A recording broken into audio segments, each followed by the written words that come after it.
And because we don't know Allah, know God, and know ourselves, we don't know one another. Look, when I see you, I know who I'm looking at. There's not one of you in this place that I don't love. I may never have met you before, but when I see you, I know who I'm looking at. And I know that I have a duty by you. And you will never find me disrespecting any of you because I know who you are. It makes no difference how young or how old. Today is the beginning of it. You are from Allah. Listen now. And therefore, the essence of you is Him. I'm going to say that again.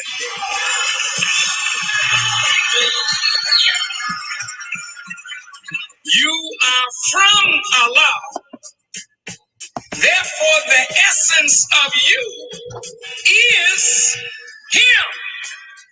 So you are not only able to become a human being, but if you evolve properly, you can become an expression of, a manifestation of the divine characteristics of God Himself. Listen.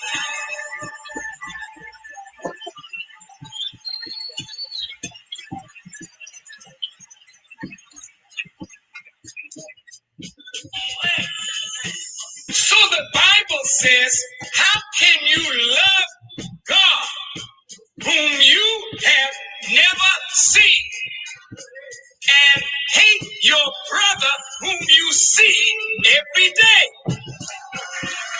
Let's not just say it, let's understand it more. Listen, how can you love God whom you've never seen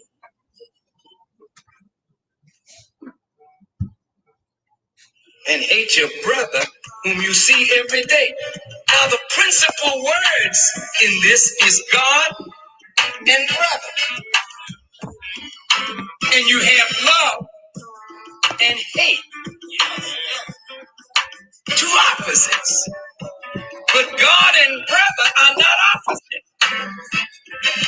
God and brother are similar, but you love one that you've never seen and hate the other whom you see every day.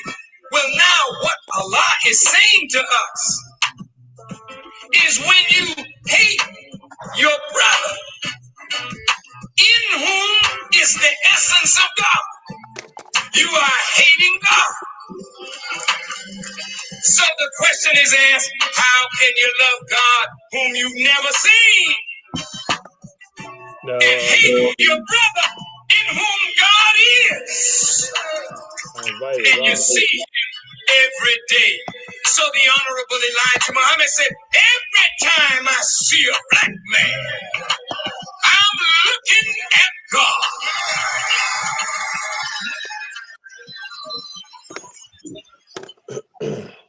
You are now tuned in to the Respectful Life radio broadcast with your host, Brother Keith Muhammad. This program is dedicated to the unity and upliftment of the Black community. Our goal is to change the world, one mind at a time. Peace and blessings. Welcome once again to the Respectful Life radio broadcast. I'm your host, Brother Keith Muhammad, student minister, the Honorable Louis Farrakhan, here in the city of Chester, Pennsylvania, coming to you live via cmpradio.net, this wonderful platform originated and founded by our good brother, Brother Jean-Pierre. Assalamu alaikum, good brother. Wa alaikum salam. How you doing today? I'm blessed, brother. I'm blessed, man. Yes, working, yes, grinding, constantly moving, trying to get this stuff right. You don't move, man, you ain't doing nothing. The first law of the universe is motion. And then after motion comes order. And unfortunately, we have a society, a world where there's a lot of chaos and confusion because there's disorder, but motion is required for life. And once you have the motion, now you need the order. That's why law is so important. Without law, motion brings friction, brings chaos, collisions. As we said before in the program, I believe if you have people driving cars with no traffic laws, no traffic lights, no stop signs, no rules to govern the motion, then you'll have many, many more accidents, and many accidents that occur happen because somebody violates one of the laws. So with this beautiful thing we've been gifted with called life, we operate and live in a universe that's constructed and continues to operate on divine law. And the more we understand that law and operate within it, the more order we'll have in our life. And with order comes peace. And you know how it is when your day is hectic, you're running around like a chicken with your head cut off, and you don't get things in order, you get little to no peace. So, you know, as we continue to work and we continue to do the things that life demands of us, and when you're trying to help the community, such as yourself, brother, not only will you have a hectic schedule, but you'll have people constantly reaching and calling and wanting, because once you present yourself as a servant to our community, the Black community is a community of great need. And they're going to call and draw on you. And one thing that I'm learning, and the pandemic has helped me a little bit, um, we have to learn, if we're trying to serve our community, that there's a need always to take time for ourselves so that we can recharge our battery, we can organize our thoughts, we can organize our life so that we can be of better service. Because once, you know, you get to a certain point, you can't be no help to nobody, Right. even if you want to be. So it's good to see you working hard. I see you take on a new challenge to help bring peace and bring help to our community, to help our young brothers and sisters who are in the valley of decision. Right. You know, the Respect for Life broadcast, as we say, our mantra is whoever prescribes the diameter of our thinking controls the circumference of our activity. And in that critical stage of development, young boys and girls growing into teenage and ultimately man and womanhood, you know, what's influencing the thinking of them will determine the kind of activities they produce in their life. And the environment, unfortunately, is so strong that if somebody doesn't stand in the gap, if somebody doesn't come out and put forth the Herculean effort necessary to help steer and rescue some of our young people from the course that the world wants to set them on, then they'll have no hope. But because of good brothers like yourself and others who are working and have been working, there is hope. And now we just need to keep pushing forward and keep driving to make the changes necessary. So, thank you, brother, again, for the opportunity to be on the platform. Thank you for creating it. Thank you for the work that you're doing, and God bless you to do in the future to help our people in the city of Chester. Absolutely. Yes, sir. Today, the Respect for Life broadcast, we're dedicating the whole show to the subject of, well, let me put it this way. On Friday, October the 16th, um, it will mark the 25th anniversary of the historic Million Man March. Million Man March is the most, it was probably, I know amongst us as a people, the largest gathering, and it may be amongst all people in America, the largest gathering of Black men that ever took place in the history of this nation. And it was the most peaceful, serene, and I would say divine event that has ever occurred amongst us as a people for the purpose for which it was called. So we want to talk about today the need to revive the spirit of the Million Man March. Now, many who are watching may not be old enough to remember the march. And if you are old enough, you may have been very young. And some of us were blessed to attend the Million Man March, again, which took place October 16th, 1995. It was a Monday. And the march was called by the Honorable Minister Louis Farrakhan. And as we talk today, we want to talk about what led up to the march, because the circumstances and conditions that we are currently in are very, very similar and almost identical to those that were present in the late 80s, early 90s, that really spurred the spirit or the thinking that produced the Million Man March. So we want to talk about what led up to the march. Why was our beloved minister inspired to call for the march? Then we want to talk about the organizing and the effort that was necessary to produce such a historic event, and that called for hundreds of local organizing committees here in the city of Chester, in Philadelphia, in every major city and small cities around America. There was organizing and mobilizing that produced the historic event known as the Million Man March. And we want to talk about what came out of the march, because many people will say, well, what did it produce? We just marched. And I understand that marching can be redundant and people feel like it's unnecessary. But that march was like no other. Um, and so we'll talk about some of the results, some of the tangible things that came out of the Million Man March. And then we want to talk about the need to revive the spirit of the Million Man March, not necessarily to produce a march, but again, the spirit that led to the march. The Honorable Elijah Muhammad teaches us that thinking produces spirit.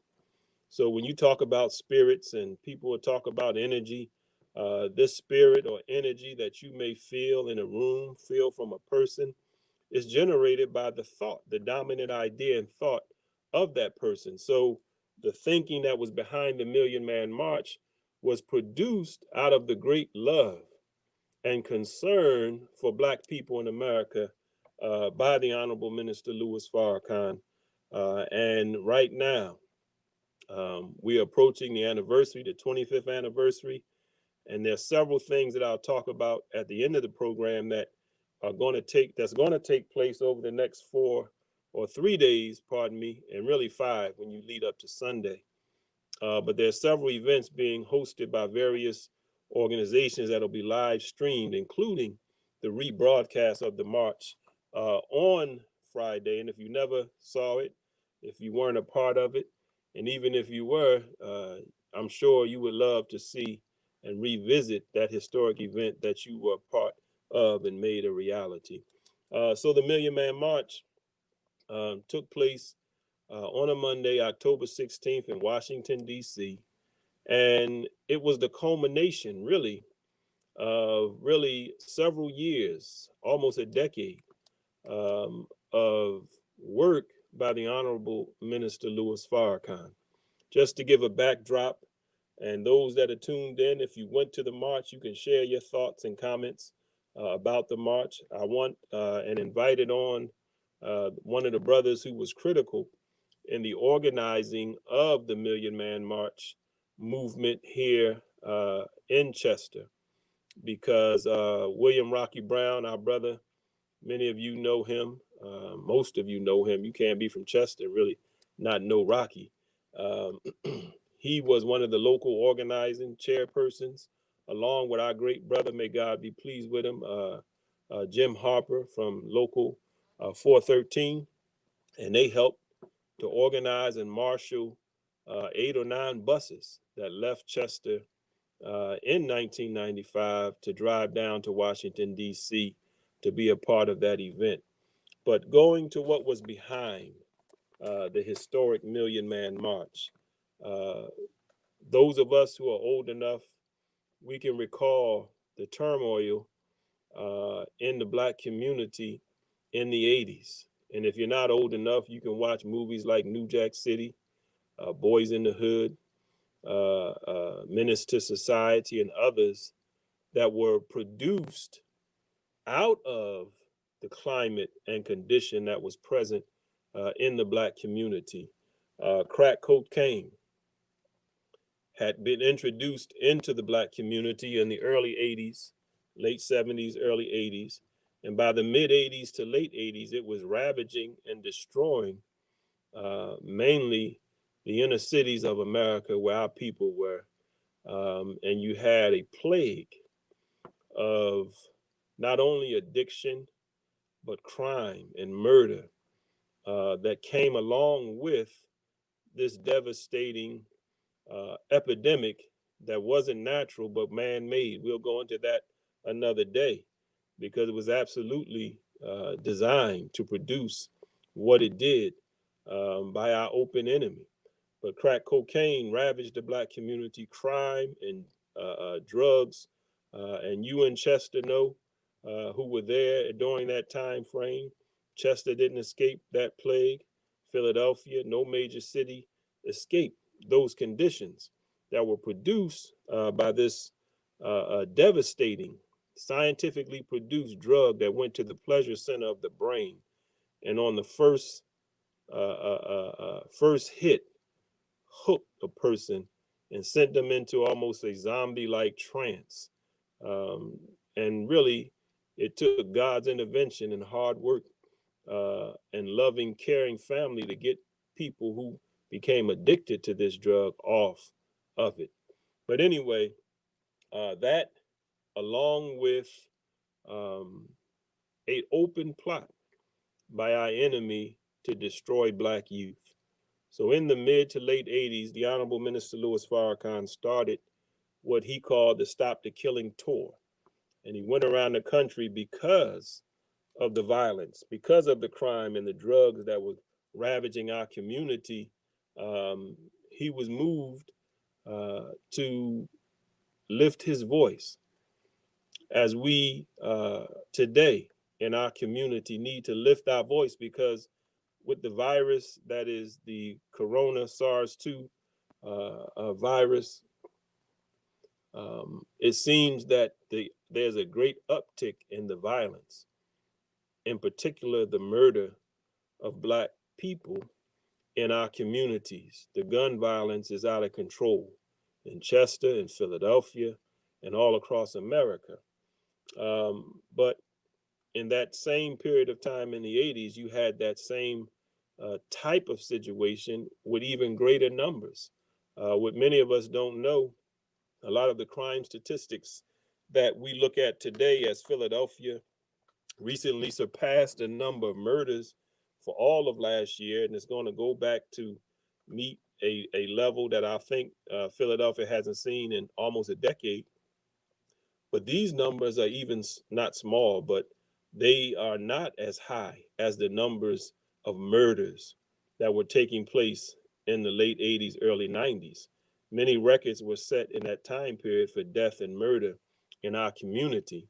And because of that environment, the minister could not sit back and do nothing. So he went on a tour. I don't know how many cities. I actually joined the Nation of Islam in 1990, and he was in the midst of that Stop the Killing tour in Philadelphia. April 24th, 1990 was the lecture, Stop the Killing. I remember it vividly because that was my first time coming to a meeting to hear from the Honorable Minister Louis Farrakhan. And subsequently, based on that message, along with others, I changed my life and became a member of the Nation of Islam. But he went all across America, and thousands upon thousands came out. And at the same time, knowing and understanding the climate that was being produced, the minister said, I believe it was in 1988, maybe 89, I can't remember, as he watched the Chinese government in Tiananmen Square roll over young students who were trying to get and fight for freedom, trying to get various relief from the communist regime in China. They literally, in the protests that were taking place in this huge square known as Tiananmen Square in China, rolled over students with tanks. And really, there was not a big upcry, certainly not in America and around the world, that you would think if you saw a government rolling over its own citizens, young citizens at that, with tanks in the middle of Tiananmen Square. And when the minister saw that, and he said it disturbed him greatly, and it really crystallized for him what was taking place here in America. Because with the advent of crack, with the advent of the crime spree, the murder and drug rates in our communities, and then the promotion of these movies, as I just mentioned, Boys in the Hood, New Jack City, Menace to Society, and a book that was very popular coming out, I believe, around 1990 called Monster, which was a book about the life of one of our brothers, so-called gang members. Um, he saw that this image of Black men in particular being put and sent around the world was creating the same kind of environment that allowed for Chinese students and young people to be murdered by their own government and the world not be in an uproar. That same type of environment, that same type of mindset was being generated toward Black people. Many people, even today, see America as a great land of opportunity and almost like a paradise, but the real problem in America is Black people, and in particular, Black men who are in the cities of America producing all the crime, causing all the havoc. And this image was sent all over the world through movies and television and books. And the minister said he saw us being set up for the slaughter, where Black people, and we were already being mass incarcerated and coming in with Bill Clinton and your current presidential candidate, Joe Biden, and the crime bill. Jesse Jackson, who participated in the Million Man March, was saying right before the march, and I believe it was the day before, maybe a few days before, they passed the crime bill that allowed for the mass incarceration of Black men all across this nation by the disparities in sentencing for crack cocaine versus powder cocaine.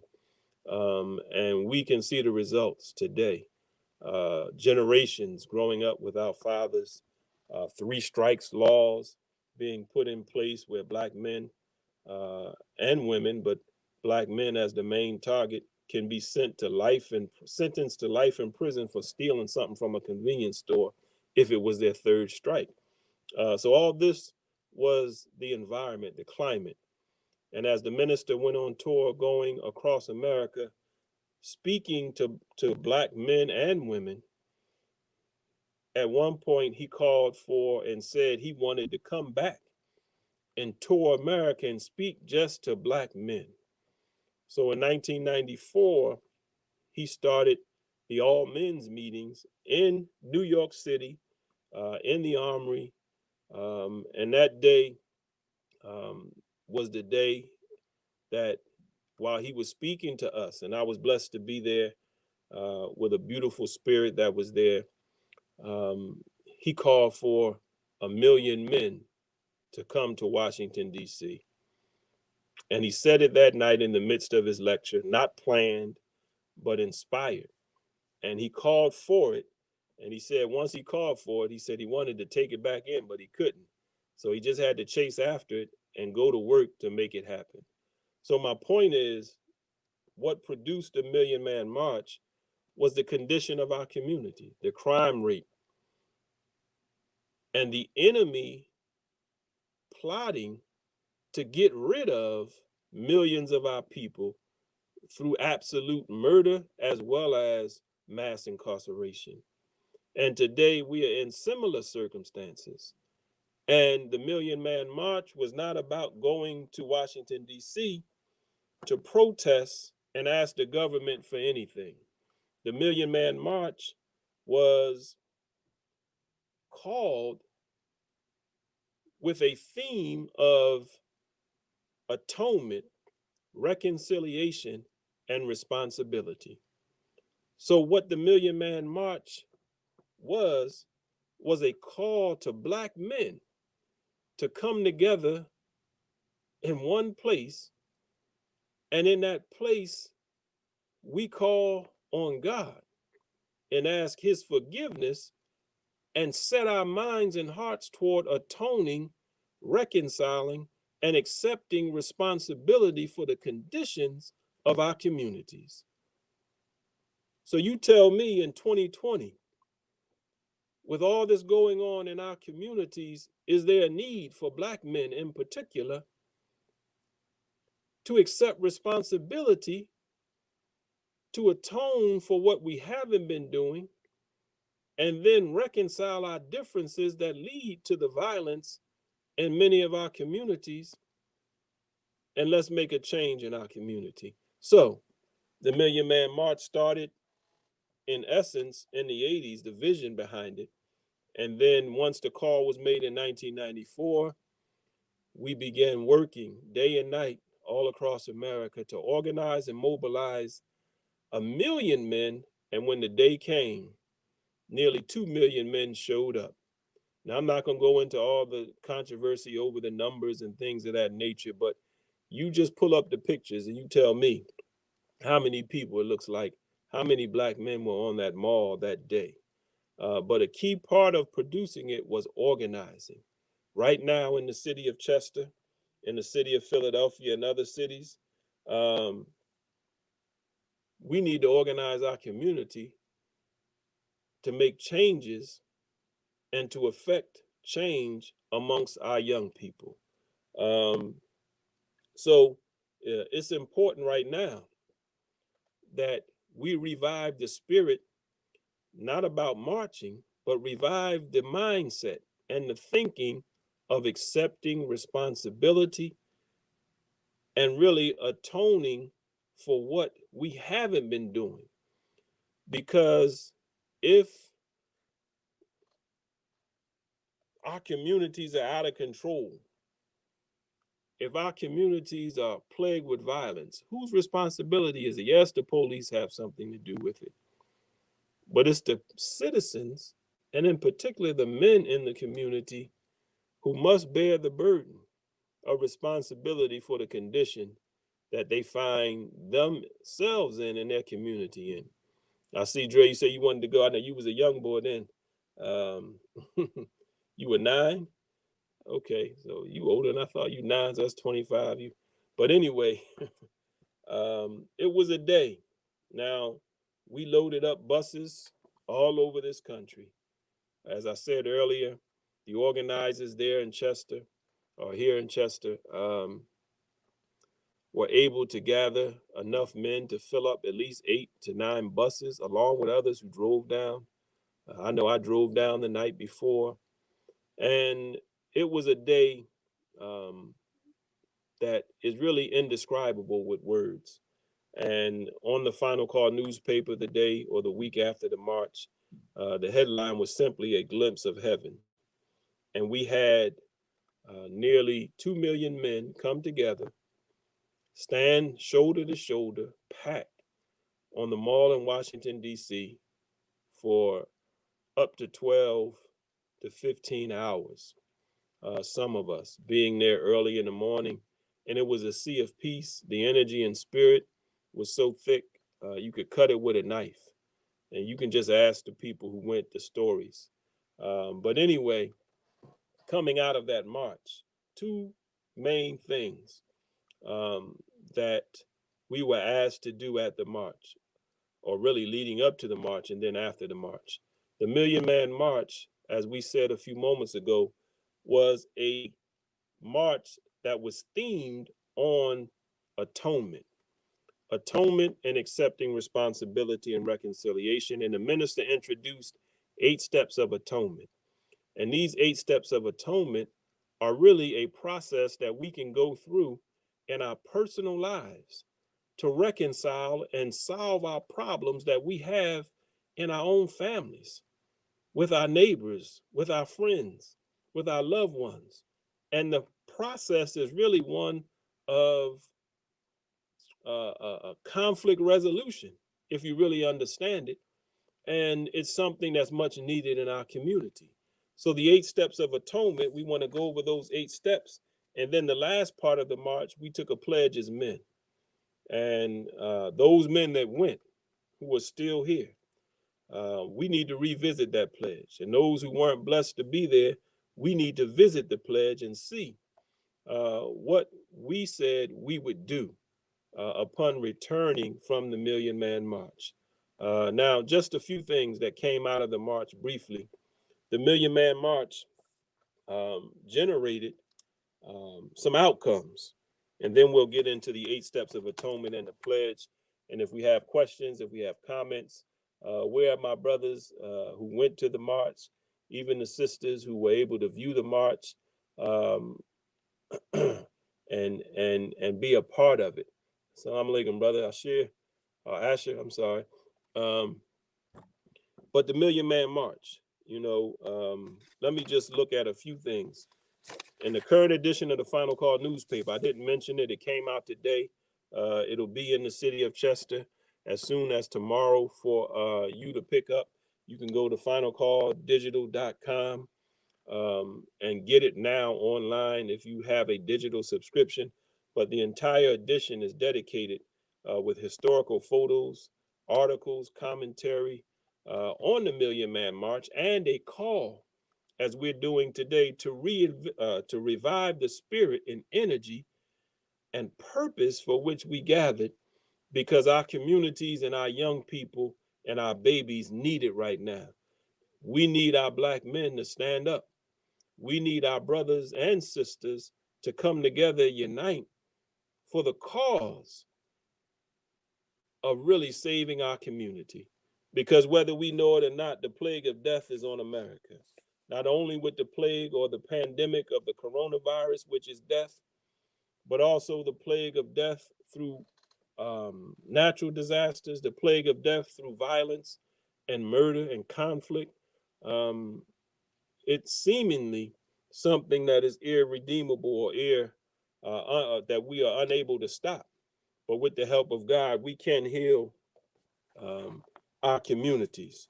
But look, one thing that the Million Man March, because people will say, well, what came out of the march? What came out of the march? First of all, the march, as I said a few moments ago, was not to ask the government for anything, but it was to accept responsibility for ourselves and then to charge us to go back to our communities and do something. So one thing that you'll read in the current edition of the Final Call newspaper is that at the mall itself, now right now, we have several campaigns going on to register our people to vote, because we're in a panic right now trying to get Trump out of office. And I can understand why you want him out of office, but some of us feel as though, the world will end if he stays in office. And maybe that's not a bad thing, because this world needs to end because it's a world of death. It's a world of immorality and decadence. But anyway, but right now there's a great push for voter registration, voter turnout. At the march itself, over 250,000 Black men registered to vote. And coming out of the march, 1.6 million new voters were added to the rolls. Because one thing the minister told us to do at the march was to, when we leave, to go back and get involved in an organization that's helping to relieve the conditions in our community. And he also charged us with going back and joining some spiritual house that will edify us and help us to grow as human beings. Also, tens of thousands of Black men left. I think at the time of the march, one thing that was brought up by the organizers, that we had 25,000 Black children that were in need of adoption. And I looked at one of the articles today. I believe more than 15,000 Black men left and went and applied to become adoptive parents. And many of those children were adopted. Now think about that.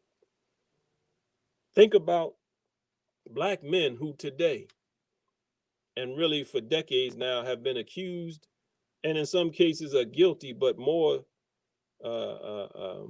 charged and accused than they really are guilty. But you have some that are deadbeat dads. You have fathers that are not there for whatever reasons. And in this case, you had 25,000 young Black children that needed to be adopted. And because of the Million Man March, thousands, I don't know the exact number, but I'm sure it was over 10,000, up to 20,000 of those children found a home. Now, that alone, think about this. I don't know how many children out here. I was blessed to grow up in a home with my mother and father. Some of us may have grew up with just our mother or just our father, but some of us may be out of the foster care system, or maybe we were wards of the state and actually were adopted. I don't know what it's like, but I have heard and see, in many cases, some of the horror stories of growing up, as they say, in the system. And to be in that condition, to be without a family, to be without a home, and because a man motivated by love called for men to stand up, and men came in the numbers that we came, and we stood up and we took a pledge, and many of those men left and went out and adopted children. So you got thousands of children that before the Million Man March had no home, but after the Million Man March were blessed to have a home with a black family. That alone was worth the march. Also, coming out of the march, I wasn't able to gather the statistics, but there was a marked drop in crime in the inner cities of America coming out of the Million Man March. So 1995, October, and for the next year, crime stats went down. We can go check them. There was a trend and it started going down. Now, of course, and since that time, it's gone back up. But black men, we were charged to go home and get involved in our communities. And many organizations were formed that are still in existence today that service the black community. And it came out of the Million Man March. I know one such organization, Black Men in Motion. Our brother Walter and the other brothers, I know they may not be active right now, but I know when I first came to the city of Chester, it was still vibrant and acting. They had a boxing gym. They had other programs set up there on 3rd Street. Um, and there are countless other organizations, hundreds of organizations. I was reading about one in New York City that's still working, that came out of the Million Man March. So community service and our people being aided by us and our people actively engaging in trying to do something and make a change in the lives of their people, countless hundreds of organizations formed, thousands of lives impacted. Some to this very day are working because of the energy and spirit that was generated by that day, October 16th, 1995. Also, we mentioned the voter registration, we mentioned the adoptions, we mentioned the crime rate dropping. Also, organizations such as the NAACP, the Urban League, I just mentioned people form their own organization, mosques and churches, because the one thing that Minister Farrakhan is not, he is not a vain man, he's not egotistical, and he's not self-serving. So when he called the march and 2 million men showed up, some men, and I forget the pastor's name, but actually had the nerve to ask the minister what he was going to do with all these people that come to the march. Was he going to ask them to join the mosque? And there were many leaders, we're not going to call the names, who were not on board with the Million Man March. But when they saw it close to the time for the event, when there were no buses all over the country to be rented, hotel rooms were all sold out in the DC metro area, and thousands upon thousands of people were already mobilizing to get to Washington, D.C., then people who weren't on board early jumped on board and wanted to get on behind the microphone. And the Honorable Minister Louis Farrakhan, being the humble servant of God that he is, allowed for them to do and come out and speak to the people God blessed him to call and those that organized and worked to bring out. So, pardon me, anyway, many organizations saw a boost in membership, churches, mosques, and other religious groups, as well as social organizations. And people went after making a difference in their community. We need that today. We need the men and the women in our community to begin to organize. And we can't look at the problem. There's an article in the paper, Reverend Ben Chavis, who was the national organizer of the Million Man March. He has an article, and the one thing about his article that I wanted to mention, I can find it here, what made him accept the position of being a national coordinator. He said he would not get on board unless he believed in what the march was all about. And many of us right now, we on the social media, we come on different platforms, we talk to our friends, we talk to our family, and we talk about what needs to be done. And right now there's an effort, the Chestonians in Chester coming together to make a difference in the community. And that's an important thing. We can accomplish nothing without unity. But unfortunately, many of us who say what we need to do, we doubt and really don't believe we can do it. So in order to accomplish any goal, the first thing you have to do is believe it can be done. So when we worked, and I remember working, I remember pushing for really over a year to produce and bring about nearly 2 years, the Million Man March. And we in the Nation of Islam, the FOI, we were out. I mean, in a way that we haven't been out since. But anyway, the point that Reverend Chavis is saying, he's saying that in order for us to accomplish it, we had to believe that it could be accomplished. And right now, many of us are stuck in our current condition in life. Many of us desire to do things. Many of us have set out goals. And we coming up now. It's October. It'll be November, then December, and we'll have New Year's coming. And God knows, coming out of 2020 and all the tragedy, all the trouble, all the difficulties, all the trials that we are going through, many of us are going to make, as we do every year, many New Year's resolutions, right? And coming into the new year, we make resolutions, and oftentimes we don't accomplish hardly any of them. And within a month's time, many of us have given up. What's my point? Before you set the goal, or when you set the goal, you have to believe you can accomplish it. Because if you don't believe it, you'll never think and act in a manner to bring it about. So when we look at the violence in our community, how many of us believe we can really do something about it? Because every effort that's being done out here to try to curb the violence, if those participating don't believe it can be done, it won't be done.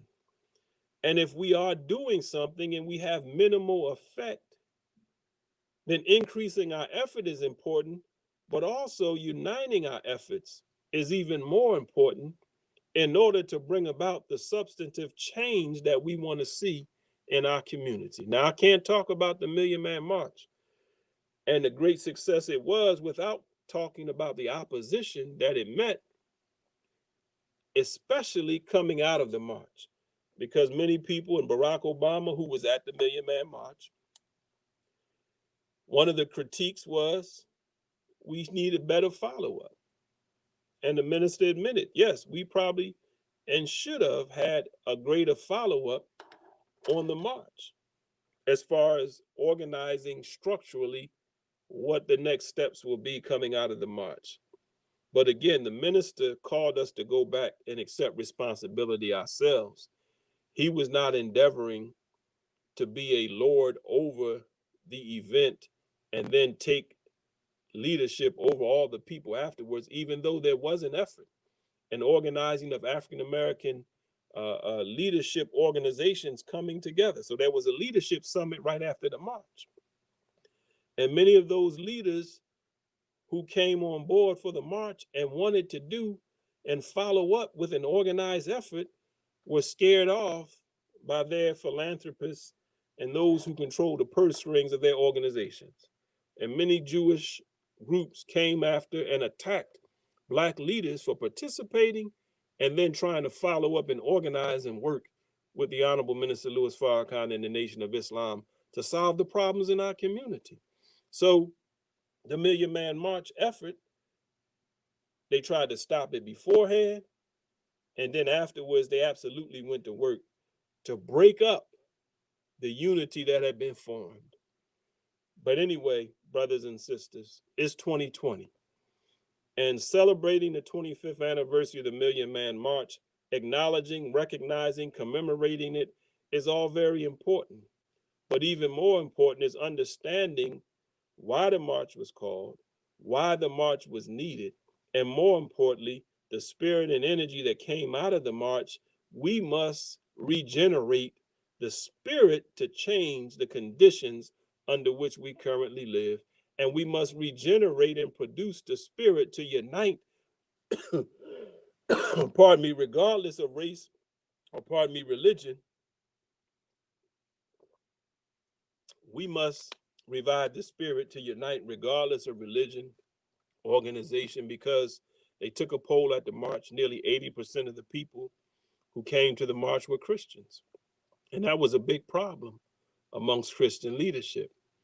So in 1995, leading up to that event, we had many, many churches, many organizations that helped. They opened their doors for different rallies, for organizing committees.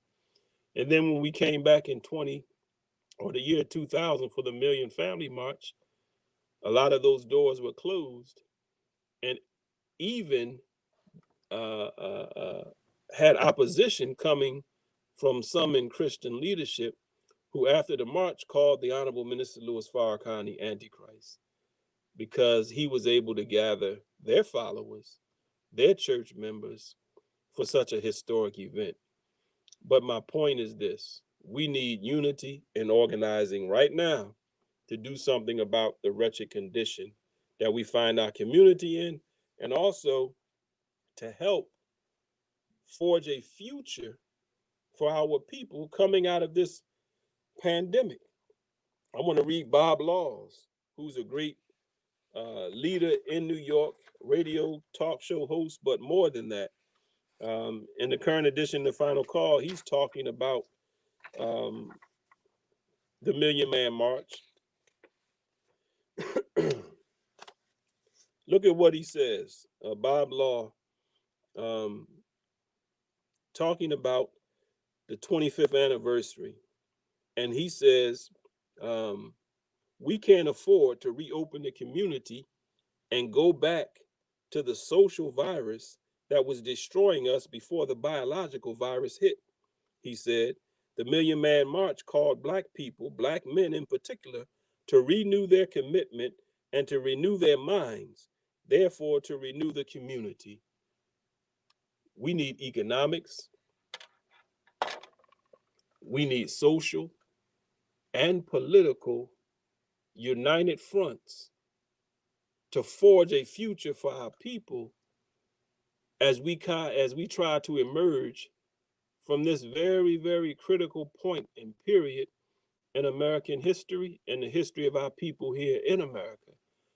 Because regardless of who gets elected, the damage, the economic and social damage, the toll that this pandemic is taking on the American people, on the American economy, on the educational system, on the family structure, on personal mental health. All these things are real. And we can just watch Nancy Pelosi, Mitch McConnell, and the rest of these that sit up in Congress and how they have acted for the last several months as it pertains to getting help and real support to the American people. It's not a priority. I don't care how much they talk, but they've been on break, they've been on vacation, and they've passed stimulus bills that have given minimum support to the people who need it most. Many of us got a $1,200 check back in, I don't know when it was, April. And they can't even agree to give people another, it's not even a stimulus. It's a rescue package. They gave a small business package to help small businesses. My family, I'm sitting right here in the office of our family business. And by the grace of God, we haven't had to lay off but a couple people. But for most of this time, we've been able to pay our employees, even though one of our offices are totally shut down, just about. And if it were not for the first stimulus, we may not have been able to do that. And if it were not for the fact that, really, my aunt, who's the owner of the business, is very benevolent, many of our workers would have been laid off. But my point is, those that are writing bills, those are passing laws, and do you think they really care about the masses of the people? They don't. So if they don't care, we got to stop looking for them to do for us what we can get up and do for ourselves. Biden is not going to change the condition in the Black community. He may be different in form than Trump, but in the substance of what's going to come out of his presidency, same. We had a Black man for 8 years. Same. Our community suffers regardless of who's in the White House. That's why the minister called us to accept responsibility. So here we go, 8 steps of atonement. And I don't know if Rocky Brown's going to make it on or not. I know he had 2 events and 2 he actually had another call he had to be on at 7. So it looks like he's not going to make it. I just wanted to hear from him, somebody that was on the ground here in Chester doing the work to organize the people. But I want to close off our program dealing with 8 steps of atonement and the pledge we took as men. And I want to encourage us, and I'll bring up the events that are coming up this week, starting, I believe, as soon as tomorrow. October 14th is tomorrow, yes. I'll run down the line of things that you can tune into live stream, all right? And we're going to have some of the very men and women who worked to produce the Million Man March on the panels and discussing it. Because if we don't do it, it's not going to get done. And the energy and spirit it took to produce that day is the energy and spirit it's going to take to produce the kind of change that we need to see in our personal lives as well as our community. So going to the 8 steps of atonement. See, the minister didn't call us, as I said, to go ask nobody for nothing except God. And he called on us to call on God. In fact, 2nd Chronicles was the theme leading up to the Million Man March. Let me read it. If my people, 7:14, 2nd Chronicles 7:14. If my people, which are called by my name, will humble themselves and pray and seek my face and turn from their evil ways, then, this is God speaking, then shall I hear from heaven, and I will heal their land. Forgive their sins, pardon me. Let me read it so I don't mess up the quote. If my people who are called by my name will humble themselves and pray and seek my face and turn from their wicked ways, then would I hear from heaven, forgive their sins, and heal their land. And we need a healing amongst us as a people, as a community, as a nation. But the first thing we got to do is seek his face, seek his presence in our life, turn from our wicked ways, and we'll get forgiveness. But the minister was inspired to give us these 8 steps of atonement.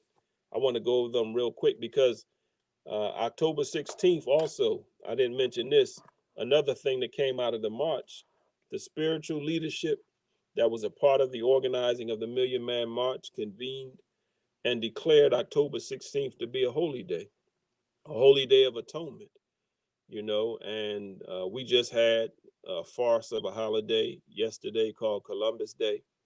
then people have changed it up and call it Indigenous People Day.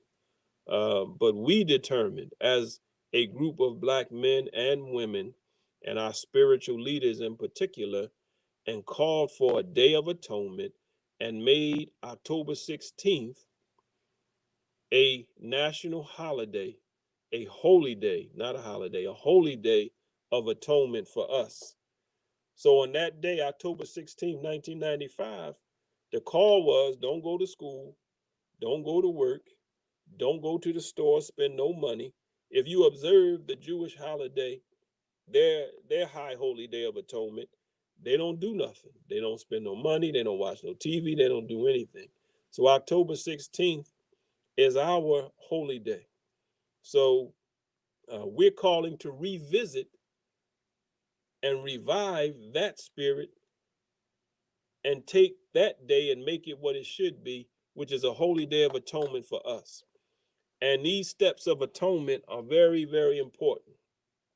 They deal with reconciling differences amongst human beings, but in particular amongst family and friends, because we know far too often we have fractures in our relationships, whether it's husband and wife, mother, daughter, parent, child, brother, sister, friend. If we're in a fraternity, if we're in a church, if we're in a mosque, many times we fall out with people and we never even get back into good graces with one another. But in the family structure, it's absolutely vital. So here are the 8 steps of atonement because we're running out of time. Point number 1. And atonement is actually the 5th step in this 8-step process. And we'll talk about each one. The first thing, when something goes wrong between two human beings, oftentimes, if both are not aware, there needs to be the pointing out of the wrong. So the first step in the atonement process is somebody got to point out the wrong. And the minister said, this is the most difficult part, because if you did me wrong and you don't know you did me wrong, then somebody got to pull your coattail. Now, if it's an obvious wrong, we understand it. But in our personal relationships, oftentimes we do something unknowingly. And certainly sometimes we do things not on purpose or unintentionally, and we harm another person.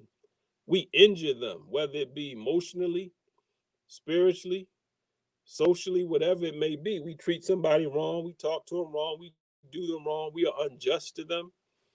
And sometimes, especially in the case of family members, we may not be totally aware of it. So somebody got to point out the wrong. Even in relationships that may not be that close. Look, man, I didn't appreciate the way you did that, or how you talked to me, or did you know you did this? So pointing out the wrong is the first step in atoning. Again, we're talking about bringing together or bringing back together people who have been separated based on differences or problems in relationships. So, and it doesn't matter what type of relationship, but certainly in interpersonal relationships, we need to repair the damage so that we can keep the structure of family together and make sure we produce what we need to produce in the way of environment for children to grow up in. You know, a lot of times we got toxic families, toxic home environments, and this is producing a lot of the problems in our community because our young people are growing up in toxic environments. And a lot of it has to do with the male-female relationship. A lot of it has to do with the parent-child relationship. A lot of it has to do with the social order and how it has damaged and destroyed many of us personally. So the restoration process is very important. So the first step in trying to make something right is pointing out the wrong that's been done. And when somebody tells you you did something that we can't be defensive. We got to listen and make sure that what they're saying is not true before we say, no, I didn't do that. Or we take a defensive position and say, well, I didn't mean to do it. Whether you meant to do it or not, you do injury to people. I do injury to people. So it's important if somebody points out the wrong, humble yourself. And this daggone gnat, you know, the Holy Quran talks about a gnat can drive you to derision. But Anyway, the acknowledging is the second step. Somebody points out the wrong, you have to acknowledge that you did it. They have to acknowledge if you're pointing out to somebody they did. So it's accepting. It's acknowledging means that you're saying, okay, yeah, I did do that. And then once you acknowledge the wrong, then you got to confess your fault. Because acknowledging, let me put it this way, acknowledging is not necessarily saying, I just said it, but confession is actually stating that you were wrong. So point out the wrong, acknowledge it, then confess the fault. See? And all these steps are tied together, and they take courage, they take humility, and really they're rooted in love if we're trying to repair relationships. And coming out of the Million Man March, the minister charged us in many ways to go back to our families, men that have been absent. I know it was one story that came out of the Million Man March. I forget the dollar amount, but a woman opened up the mail and found a check for all the back child support that her baby's father had owed. She didn't know it was coming. He didn't say nothing, but that was the spirit that was produced by the Million Man March, because no father, no man that's anywhere near in his right mind doesn't want to do by his children. But circumstances or conditions that may be present can cause things to happen, or I'm just derelict in my duty. But the energy and spirit of the Million Man March made us stand up and accept responsibility. So acknowledge the wrong, confess it. Then the fourth step is repentance. Repentance means that you feel sorry, genuinely sorry over what was done that was wrong. So once you feel sorry, you're contrite, and you have a sense of reproach that you don't want to do this again, then that leads to the fifth step, which is atonement. Atonement is actually doing something about repairing the damage. This would be the reparations part. See, America has never atoned. America has never even really acknowledged her fault. We got Black Lives Matter right now. This whole movement coming out of the George Floyd murder. All the things that took place in Ferguson several years ago, and all those subsequent things, Trayvon Martin, all the 400-year history of America, American government has never, ever officially apologized and acknowledged her original sin done to the people of this land, the indigenous people and Black people who they enslaved. Now, they did do some really jive time attempt at reparations for the indigenous people in some fashion or form. But the reality is, she's never acknowledged openly and officially her sin against the Black man and woman of America. She's never apologized and certainly has not atoned. She hasn't repented. That's why you get all this energy and spirit coming from many in America. When you start talking about justice, they take that as an attack on their very nation. Think about that. See, because the nation is built on injustice. So you call for justice, you going against the very fiber of this nation. See, so the atoning process is, how can I make it up to you? What can I do to help repair the damage that was done and the wrong that was committed? Sometimes it's restitution. You go to court, sometimes you get in trouble or you do something, you got to pay restitution. You're trying to restore and make somebody whole for the wrong you did.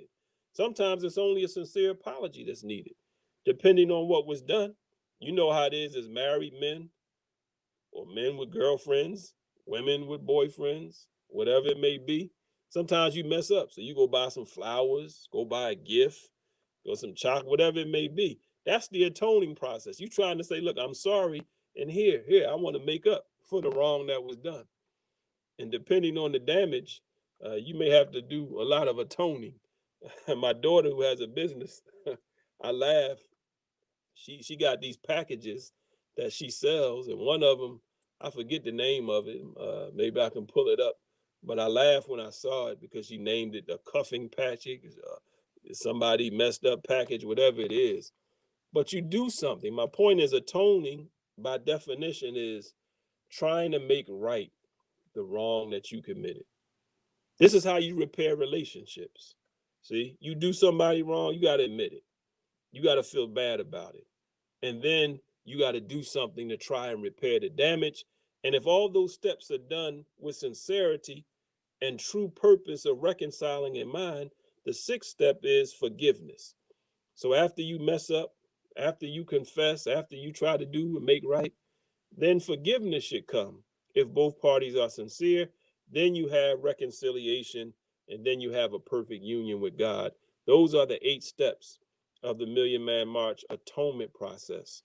And, for several years, we don't do it now because my children are old, half of them won't be there or don't want to wake up. But we would wake up in the morning after prayer, and it would be the time for my children and my wife and I on the Day of Atonement would talk about what has occurred that maybe, and you don't have to wait for a certain day. You should do this whenever an offense occurs. But that was the day in particular that the children and each of us would take the time to really express what may have been done, especially by parents toward the children, because sometimes we do our children wrong, not out of intention, but circumstances produce certain environments, certain thought processes, certain moods that we may be in, or we think they did something they didn't do. So that was a chance for the children to say, well, look, remember this? I never did that. You know what I mean? It's not a it's not an easy thing to have somebody point out a wrong. So anyway, those are the steps of atonement. No, apologizing won't be enough, Andre. We need reparations. And reparations ain't just a check. The Honorable Elijah Muhammad said we need some of this earth that we can call our own. Because you give black people money, it's going to end right back up in, with our mindset, it's going to end right back up in the banks and the businesses owned by white people. So we need more than just a check. I'm sure many of us will take a check, certainly, but we need a repaired mentality. And we need something, because the reality is we're never going to get justice and fair treatment from this nation and this people, because it's not in its DNA. The very foundation and root of this country is built on lying, murdering, stealing, and enslaving of the original people. So that's the very root of it. So you can't, you tell a tree by the fruit it bears, right? But a tree gets all its nourishment, all its energy, all its life from its roots. So the root of America is white supremacy. The root of America is theft and slavery. And you got to uproot it and start all over again if you want something better. Because repairing this means tearing it all the way down. That's why you get the big fight going on. When you just talk about justice, they feel it's an attack on their nation. And it is, because their world is white supremacy. And anything like being just is a threat to their reality. Just think about that mindset. But anyway, the 8 steps of atonement, we really need to look into this and look into how we can incorporate this process in our personal lives, because interpersonal relationships are very important to happiness and peace in life. And when you don't have certain structure, certain relationships that are in a healthy state, life can become miserable and unbearable. And the number one relationship, they may have to left you in. Rocky just sent me a message. I think he might be available. I'm going to send it to you. I don't know if Pierre is still listening. He may be able to let you in. I'm here, brother. I'm always here. I'm always Yes, here. sir. Yes, sir. Well, it's Always. good, man. I had invited Rocky on, who was one of the organizers. He just sent me a text. I had sent them the email with the StreamYard on there. He just sent me an email. I'll tell him to check his email. But anyway,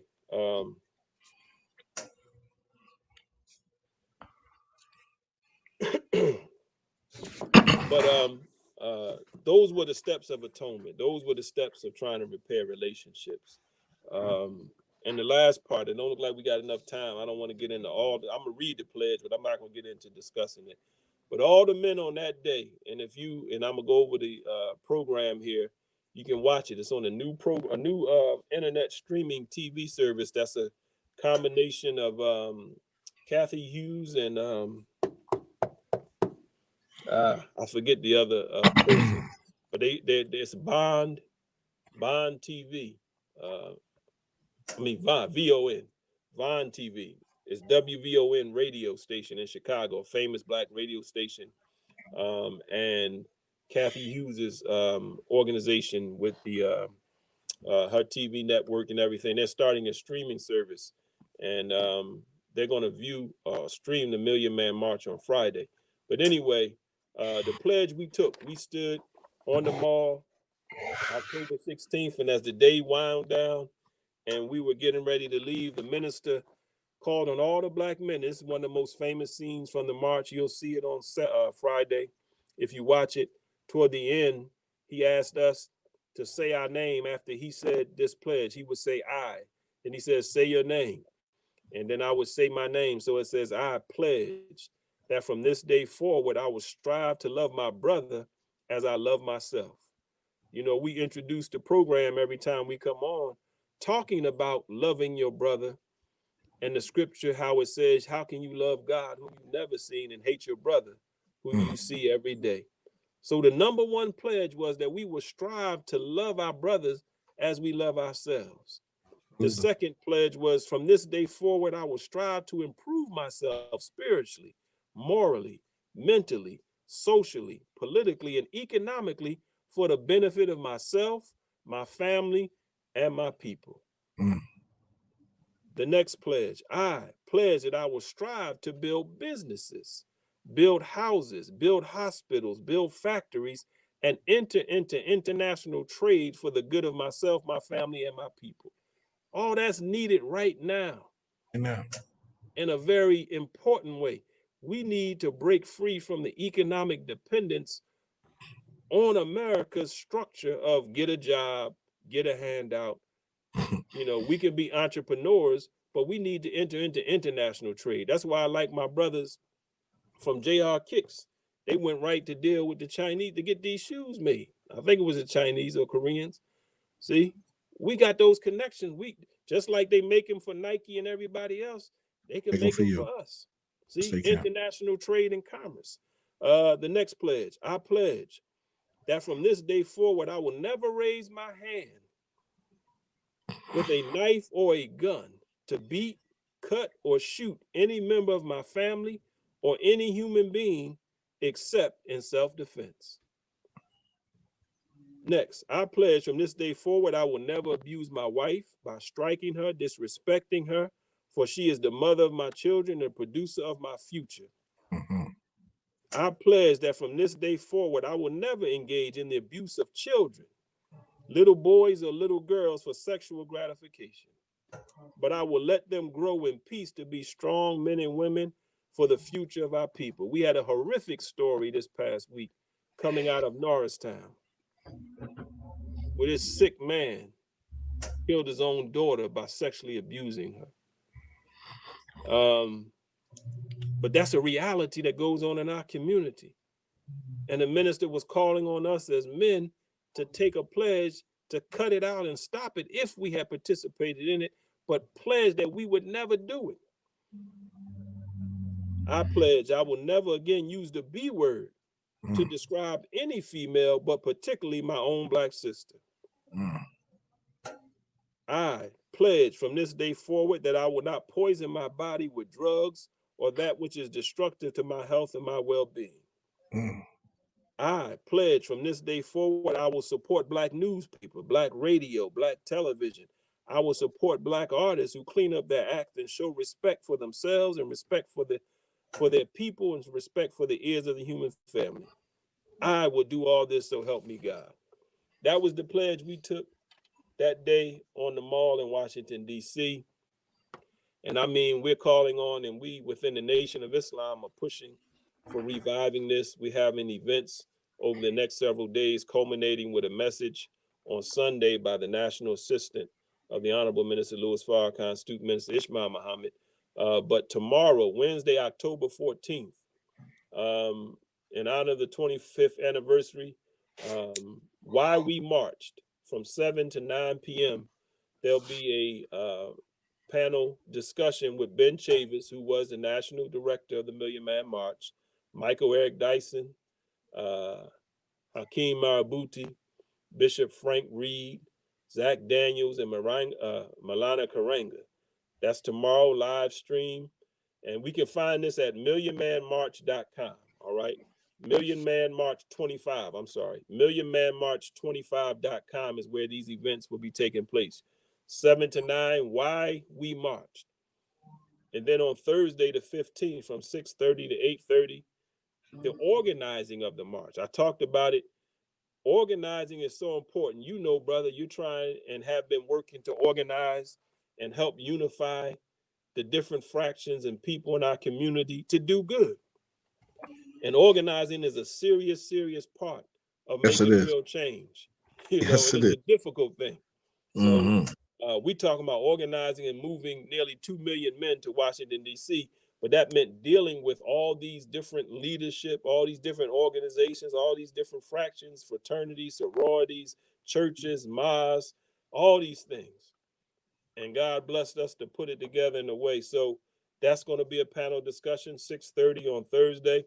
And then Friday, October 16th, there'll be Living the Pledge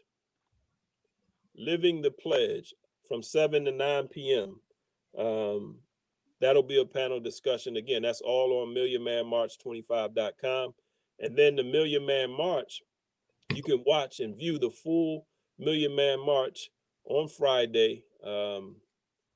Trying to see what time it's going to start. It's going to have to start early because it was a whole day. It was a whole day of people speaking. So they're going to show everything. And this is a new Vaughn TV. Yeah, Vaughn TV. I'm trying to see. If you go to noi.org, there is a link on the page with all these events on it. noi.org, you can see the list of the events coming up. Brother Jabril, I think, is putting up those points for you, Andre. I was going to go over them if you look at the comments there. But the Million Man March will be viewed on Friday. You can view it at Vaughn TV. So those are the events taking place. As I mentioned, the Final Call newspaper will be out with it as early as tomorrow. You can get the paper. It has a whole pictorial. It's everything commemorating that day. And maybe next Tuesday, Rock, we can get you on just so you can talk about some of the local things that went on that helped produce 9 buses coming out of Chester. Yeah, I was on one of them. You was down there? Yeah, I was definitely down there. Okay. All right. I didn't know you was there, brother. I was there. When I was talking. So we ain't got time now, but we got time. We got time. Thoughts? I mean, my general thoughts for me, you know, I was young. I was still at the knucklehead stage, right? And you know, I was real honest about. I can be real honest today about when I went down there, what I went down there for. So I really went down there because we had off from school. You know, they were taking the bus down there, and the church was going. So it was like, all right, let's go down there. So I didn't think about anything. I don't even remember the speech or sitting there giving the pledge. So you know, and that's my fault, right? Because I would take that. How long ago was this? It was like 20 years ago. 25 years ago. 25 years ago, I was 15. Okay, so yeah, you was young. I was a youngin. 25 years ago, I was 15, and so for me, you know, I always ask, why hasn't this happened again? Why don't they do it again? Like, what's the problem? What's holding us up from making that taking that step to have the march again and to re-say this the promises that we said that we would do. I don't remember those promises, bro, because I broke them all. I broke every last one of them, except for the abusing women. I don't hit women, and I don't touch children. But honestly, like I really believe, like, you know, we need to take the and listen. I'm there, man. I'm for it. Now there's been several marches since then, but those of us that went to the first, that day was so, I believe, divinely ordered that we could never reproduce that spirit. Right. We've had like 10, 15, 5 years ago, we had a great march, and it was really a lot of young people that were there. But regardless of the several marches we've had since then, nothing equaled that day, because none of them were all men again. It was, after that, it was family march and men and women, but that day for men was something. So, but that's why we're talking about reviving this spirit and energy, because one thing that the march generated, you know, being able to reproduce it, I don't think it would be the same effect as far as the aura that was there. You were young, but just being there in a sea of black men and the peace that was there and all the things that took place. But we have to revive the spirit. We have to revisit the pledge. We have to work together, organize and unite to attack the problems in our community. That accepting responsibility ourselves, you know, and then working to organize and do the things that are necessary.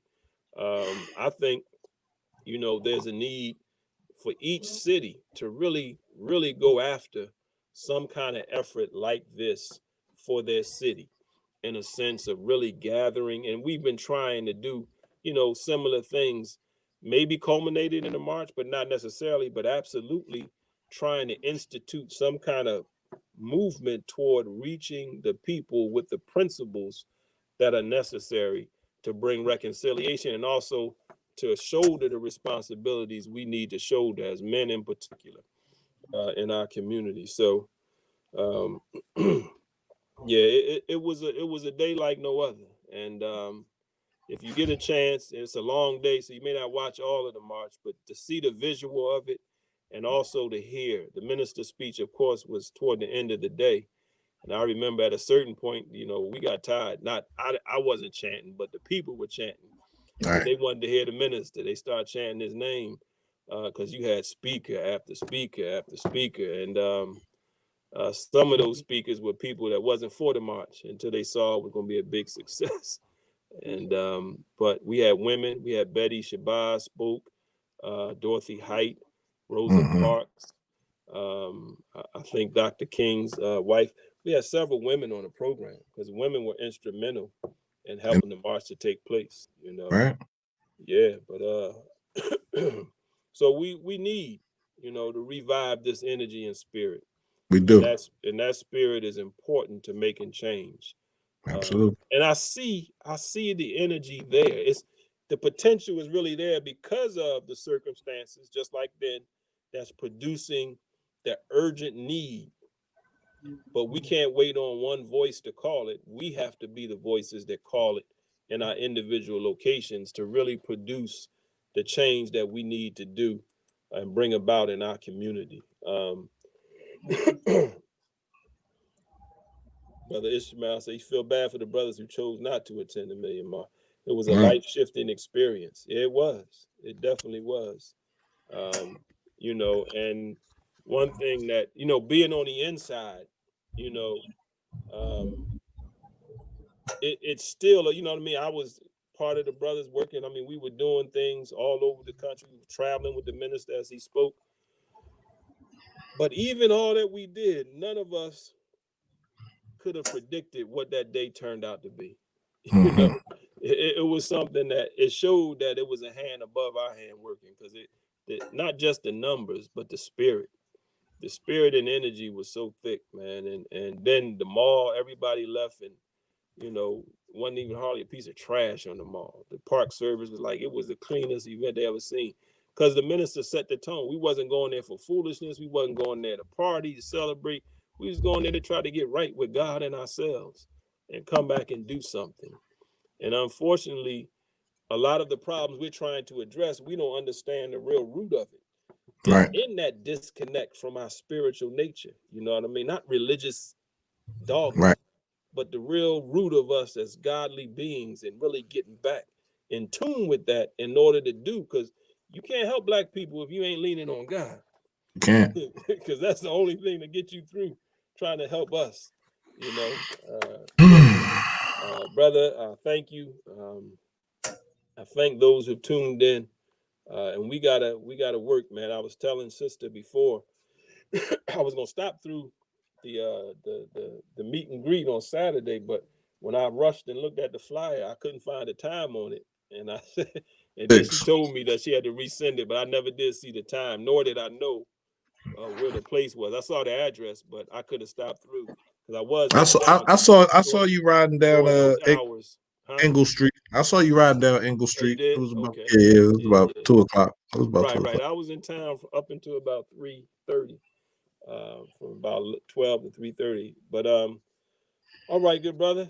Everyone that listened, thank you all for tuning in. Again, go to noi.org. You can see all those events because we want to, and listening to the people that were, I mean, we have some of the national organizers who know a lot about what went on behind the scene because they had to meet with every law official agency in this nation, the FBI, the CIA, had to meet with everybody because we were on federal ground, we were on this, and the enemy, they had troops underground waiting, thinking we was gonna act up. The Congress closed, the president left town, you know what I mean? But God blessed us to have a beautiful day. The one thing I didn't mention is that we're the only march that ever produced the audit because we had a collection, everybody wanted to know where the money went. You know what I mean? Even though no sponsors for the march. All the money came up out of the pockets of black people. We had Michael Jackson, Will Smith, some people to give larger donations, but most of the money came from local organizing committees selling paraphernalia. We pushed and sold the final call. The final call costs $2 now, but back then it was only $1. But we got a special edition of over 1 million papers and had to sell them for $2 to what? Help pay for them jumbo screens, help to pay for the permits, help to pay for the sound. Anybody that put on events know how much an event costs. And if you're talking about gathering 1 million people or more, it's astronomical. But out of the respect for the people that gave, the minister produced an independent audit report after the march. Nobody does that to show what the cost was, and it came out a deficit. But anyway, we're at the 7:30 hour. We thank everyone for tuning in, and we got to revive the spirit, especially all the men that went. Let's revive the spirit among us, and let's pull in our brothers and sisters, our younger people, and demonstrate that spirit to make change in our community. So may God bless you all, and let's keep working, striving to change the world, one mind at a time. God willing, we'll see you again next week. Peace. Peace, brother.